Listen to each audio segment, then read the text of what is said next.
We feel as if our best days are behind us and not in front of us. The best of what we were capable of doing. I mean, think about that old 69 Camaro that's just sitting there. The best of days of this vehicle is behind it. It's not in front of us, but it's behind us. It's now rusted. It's now broken. It's now not working. It's not operating effectively. It's now corroded, and things are clogged up on the inside. And now the bugs and the weeds and everything is starting to grow on the inside, and nothing seems to work. It just seems like it's just sitting there waiting to be destroyed. And sometimes when our faith has been broken, it feels as if we're just sitting there, just waiting for the time to go by that we're no longer here.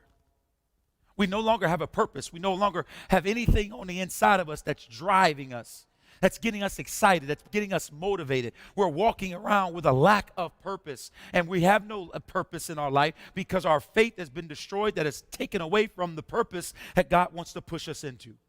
We no longer believe in what God has said. We no longer believe in what God wants to do in our life. But just because you find a vehicle in the junkyard, oh, come on, y'all got to get excited about this. Just because you find a vehicle in the junkyard doesn't mean that it cannot be restored. See, that's the beautiful thing about God.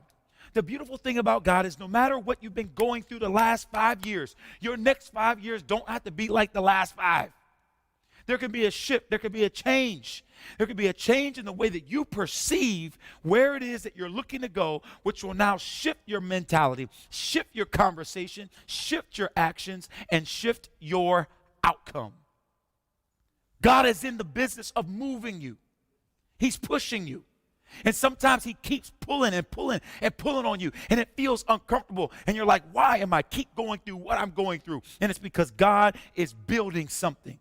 He's pulling you because he knows that there's more in store for you than where you are. If God did not chastise us, if God did not push us, if God did not pull us, then we would never see the fullness of who he's called for us to be.